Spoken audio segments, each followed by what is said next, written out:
This is a 1959 International Metro. The driver, when he had to get to the back, you'd fold the seat this way. Yeah, way before it's time. Yeah.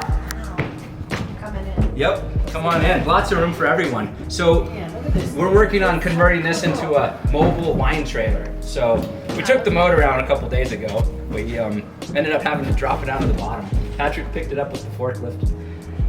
We shimmied it, and I couldn't get it to come out the front, but this is where the motor used to go.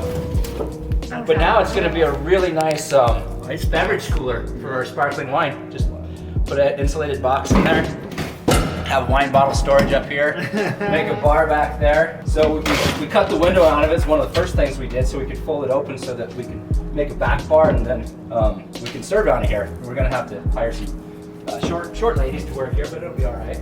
You got to get in here. Do you remember the old 3 on the tree? Oh! Yep, it had an inline 6 and a 3 on the tree.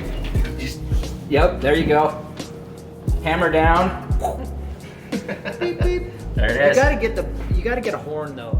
I saved the original horn. Oh, there you go. I did. I want the horn. I do want to put a horn in here so that people can honk the original horn. When they buy a case, you can honk the horn. Honk the horn with the case purchase. And what's cool is this thing had air conditioning, so if you got hot, you could just or I should say AC, because it had air circulation. You could just open that little vent and catch a nice breeze. I mean, it was a delivery van. Right.